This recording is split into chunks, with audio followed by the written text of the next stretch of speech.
In the ancient empire of Valerian, where golden banners kissed the sky and marble towers gleamed beneath the sun, there once ruled a mighty emperor named Augustus Valerius.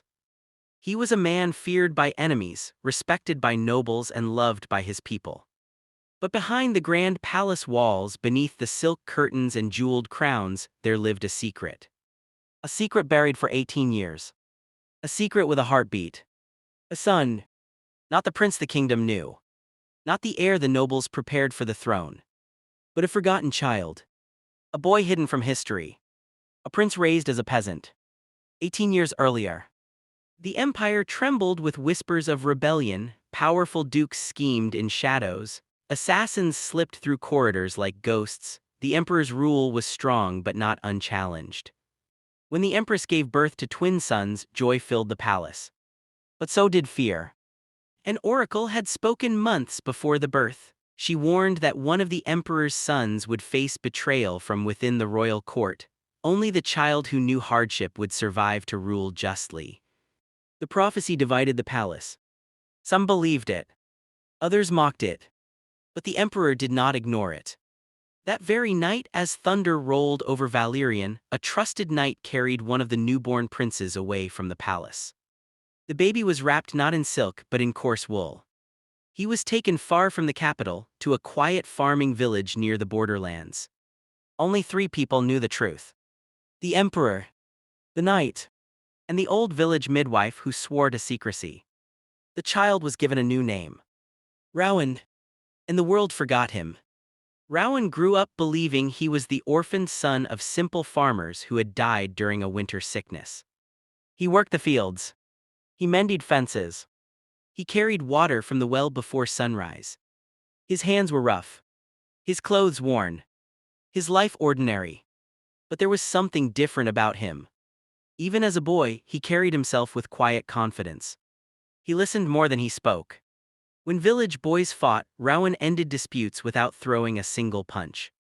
When elders argued, he asked questions no one else dared to ask. And when injustice appeared, he stood against it even if it cost him. The villagers often said, "That boy walks like he belongs somewhere else." Rowan never understood what they meant. Until the night everything changed. The emperor was dying. In the capital city, tension thickened the air like smoke before a fire. The official heir, Prince Cassian, had been raised within palace walls, educated by scholars, trained by generals, surrounded by wealth. But he was proud, cold, and easily swayed by the corrupt nobles who whispered in his ear. With the emperor's health failing, the High Council announced that the throne would be contested the next morning. According to ancient law, any claimant of imperial blood could step forward before the council and prove their lineage. It was a tradition rarely invoked. Because no one else had ever claimed it. No one else was supposed to exist. That same evening, in the quiet village far from the capital, Rowan was repairing a broken cart when an armored rider approached. The rider's cloak bore the faded symbol of the imperial eagle. Rowan froze. The knight dismounted slowly. Older now. Scarred by time. But unmistakable in bearing. "Rowan," the knight said, his voice heavy. "You are not who you think you are." Rowan laughed at first. But the knight did not. From his satchel, he removed a small golden medallion engraved with the imperial crest. Inside, it was a fragment of silk embroidered with the royal insignia. And a signet ring. One half of a twin. The knight revealed the other half on his own finger. They fit together perfectly. The truth fell like a hammer. "You were born in the palace," the knight said quietly. "You are the emperor's son." Rowan's world tilted. He felt anger. Confusion. Betrayal. "Why?" he demanded. The knight explained the prophecy. The danger. The emperor's choice. "You were hidden so you could live," the knight said. "And now the emperor is dying. Tomorrow the throne is contested. If you do not come forward, the empire will fall into the hands of men who care only for power." Rowan stared at his calloused hands. Hands that had tilled soil, not signed decrees. Hands that had known hunger, not banquets. "I am no prince," he whispered. The knight looked at him steadily. "You are exactly what this empire needs." That night Rowan did not sleep. He walked through the quiet village. He looked at the humble homes, the farmers, the children, the life he knew. This was his world. But beyond it lay another. A kingdom on the edge of corruption. A throne that might destroy him. Or change everything. At dawn, Rowan made his choice. The capital city roared with anticipation. Inside the grand council hall, nobles gathered beneath towering columns of white marble. Prince Cassian stood confidently before the throne. He wore robes of deep crimson and gold. Behind him stood powerful dukes and ambitious lords. The High Chancellor called out, "Does any other of imperial blood step forward?" Silence filled the chamber. Then, the massive doors opened. A young man in simple traveler's clothes walked in. Dust still clung to his boots. Gasps echoed through the hall. Cassian's eyes narrowed. Rowan walked steadily forward.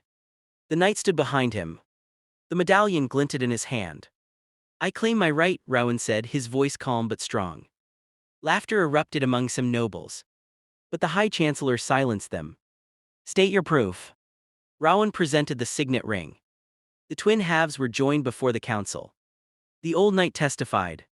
Then the emperor himself, weak and pale, was carried into the chamber. With trembling hands he confirmed the truth. "This is my son." The hall exploded into chaos. Cassian's face burned with fury. "You abandoned us," Cassian shouted at his father. "You raised him among peasants." The emperor looked at Rowan. "I raised him where he could learn what a king must understand." The council demanded a trial of worth.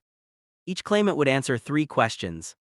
Wisdom, strength, and justice. Cassian spoke first. His answers were polished, rehearsed, and grand. He spoke of military expansion, of crushing rebellion, of strengthening noble alliances. Many applauded. Then Rowan stepped forward. When asked how he would strengthen the empire, he did not speak of war. He spoke of farmers, of fair taxes, of listening before commanding. When asked how he would handle rebellion, he said, "If people rise, it is because they have not been heard." Murmurs filled the chamber. When asked what makes a true emperor, Rowan paused. Then he said, "A true emperor remembers what it is like to have nothing." Silence fell. Not forced, but heavy with realization. The people in the galleries began to cheer. Not loudly at first, but steadily. Growing. Cassian looked around and saw the shift. Not fear. Not doubt. But hope. By vote of the council and acclaim of the people, Rowan was declared heir. Cassian stormed from the chamber. But the empire had chosen. That night the emperor passed peacefully. And at sunrise the forgotten son was crowned. Rowan Valerius, Emperor of Valerian.